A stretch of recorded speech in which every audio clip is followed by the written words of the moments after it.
नमस्कार, बुलेटिन में आपका बहुत स्वागत है। मैं हूं आपके साथ शांतनु त्रिपाठी। बुलेटिन की शुरुआत करते हैं। लखनऊ से बड़ी खबर सामने आ रही है। चिकित्सा शिक्षा विभाग लोहिया संस्थान का गजब कारनामा सामने आया है।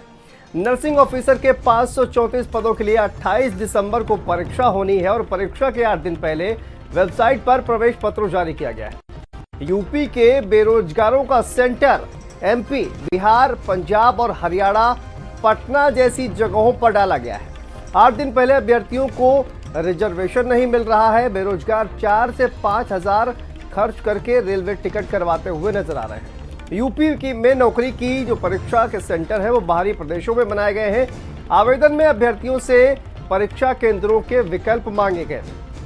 सरकार ने अब तक इस मामले में कोई कार्रवाई नहीं की है। लोहिया संस्थान निदेशक सोनिया नित्यानंद को इसकी परवाह नहीं है।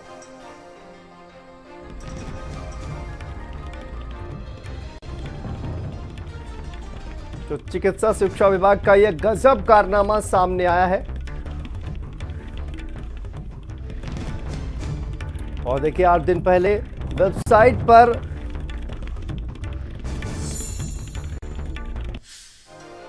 और इसी खबर पर स्टेट हेड वीरेंद्र सिंह जी हमारे साथ जुड़ गए हैं। वीरेंद्र जी, देखिए ये पूरे मामले में जिस तरह से ये बड़ा एक कारनामा, क्योंकि 8 दिन पहले प्रवेश पत्र जो है वो जारी किया जाता है और अलग अलग प्रदेशों में सेंटर डाले गए हैं। इस तरह से छात्रों को काफी ज्यादा दिक्कतों का सामना करना पड़ा है। एक बहुत बड़ी लापरवाही कहीं ना कहीं सामने आ रही है। बिल्कुल, देखिए ये एक तरह से कहा जाए तो ये मनमर्जी है, तुगलकी फरमान है कि उत्तर प्रदेश में लोहिया संस्थान में 534 पदों पर नौकरी निकाली गई है और उसके परीक्षा केंद्र बिहार में, मध्य प्रदेश में और हरियाणा में बना दिए जाएं। तो बेरोजगार बताइए वो कैसे जाएंगे जिनके पास किराया भाड़ा नहीं है। लखनऊ के लोहिया संस्थान की नौकरी के लिए अब आपको पटना में, हरियाणा में और मध्य प्रदेश में परीक्षा देनी पड़ेगी। ये अजब गजब सिस्टम उत्तर प्रदेश के लोहिया संस्थान में लखनऊ में चल रहा है।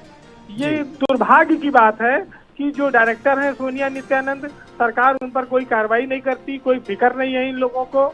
और यहीं पर प्रमुख सचिव, पूरी सरकार, डिप्टी सीएम, सारे मंत्री सब बैठे हैं। लेकिन आप देखिए कि 534 पदों की जो भर्ती होनी है, यूपी के लोग मध्य प्रदेश परीक्षा देने जाएंगे और हरियाणा परीक्षा देने जाएंगे। ना 28 तारीख को परीक्षा होनी है। आज हम 20 तारीख में बैठे हुए हैं। 8 दिन में न ट्रेन का रिजर्वेशन करा पाएगा अभ्यर्थी, ना उसके पास इतना पैसा है। तो ये परीक्षा न हो गई, एक तरह से अभ्यर्थियों को लूटने का, उनके ऊपर अतिरिक्त भार बेवजह का ये डाला जा रहा है। लोहिया संस्थान पर इस पर रोक लगानी चाहिए। जो जिम्मेदार है उनको देखना चाहिए कि किस तरह से हम अपने बेरोजगारों के साथ खिलवाड़ कर रहे हैं, अफसर मनमानी कर रहे हैं और उनको रोकने वाला कोई नहीं है।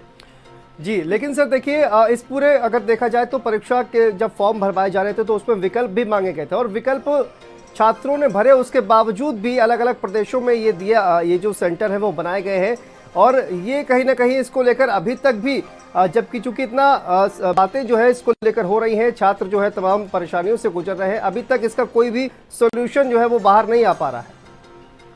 देखिए शांतनु, यूपी बोर्ड की परीक्षा होती है, कई लाख छात्र एग्जाम देते हैं जी। ऐसे ही यूपीएससी की परीक्षाएं होती हैं, कई लाख लोग बैठते हैं उसमें। तो 534 पदों की भर्ती के लिए कितने लाख आवेदन आ गए होंगे कि लोहिया संस्थान उनको उत्तर प्रदेश में उनका परीक्षा नहीं करा सकता।